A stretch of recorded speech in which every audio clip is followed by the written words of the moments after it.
এল news অনলাইনে আপনাদের সাথে আছি আমি আসাদুজ্জামান সাজু। প্রিয় দর্শক, আপনাদেরকে জানিয়ে রাখি যে আজকে দ্বিতীয় পর্যায়ে লালমনিরহাটের কালীগঞ্জ এবং আদিতমারীতে উপজেলা পরিষদ নির্বাচন। এই নির্বাচন কালীগঞ্জ উপজেলার ৭৪টি কেন্দ্রে সকাল ৮টায় একযোগে শুরু হয়েছে। আমরা এখন পর্যন্ত বেশ কয়েকটি কেন্দ্র অর্থাৎ ৫টি কেন্দ্র আমরা ঘুরেছি, কিন্তু কেন্দ্রগুলোতে ভোটার উপস্থিতি একেবারে নেই বলতেই চলে। দুই একজন করে ভোটার আসছে, ভোট দিচ্ছে, এইরকম অবস্থা। কোনো কোনো ভোটের দায়িত্বে যে কর্মকর্তারা আছে তারা কিন্তু অলস সময় কাটাচ্ছে। আপনাদেরকে আমরা সেই দৃশ্য দেখানোর চেষ্টা করছি। আমরা এই মুহূর্তের অবস্থান করছি দলগ্রাম দ্বিমুখী উচ্চ বিদ্যালয়ে। আপনাদেরকে যদি দেখিয়ে রাখি যে একেবারে ভোটের মাঠ কিন্তু একেবারে ফাঁকা। আনসাররা দেখছেন যে একেবারে বসে সময় কাটাচ্ছে, একেবারে মানে ভোটার নেই বলে চলে, অর্থাৎ শূন্য ভোটার শূন্য ভোট কেন্দ্রগুলো রয়েছে। আপনাদের সেই দৃশ্য কিন্তু আমরা সরাসরি দেখানোর চেষ্টা করছি। প্রিয় দর্শক, আপনাদেরকে জানিয়ে রাখি যে এই দ্বিতীয় পর্যায়ে কালীগঞ্জে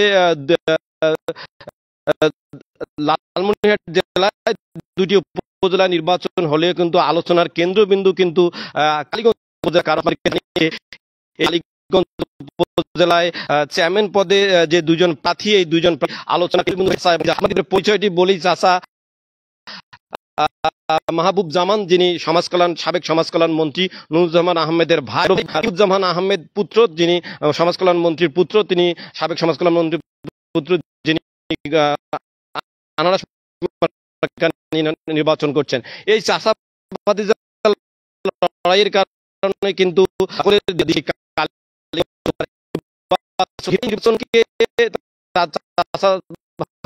মুখের কারণে যেমন আতঙ্কিত, পাশাপাশি আওয়ামী লীগ বিব্রত অবস্থা ভোট, যে কারণে মানুষের একটি উৎসাহ, সেই আমরা দেখলাম। সকাল ৮টায় ৫টি ভোট কোনো ভোটার উপর দেখিনি, অনেক দুই একটি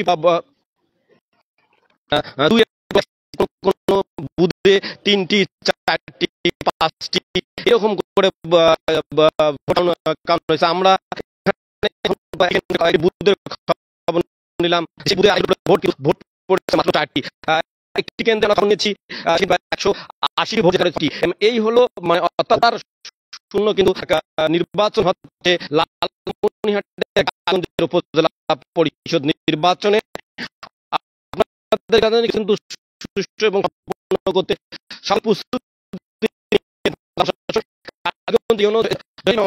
জানিয়েছেন কেউ যদি অবনতি তিনি ভোটারদের খাবিলছেন ভোট কেন্দ্রগুলোতে।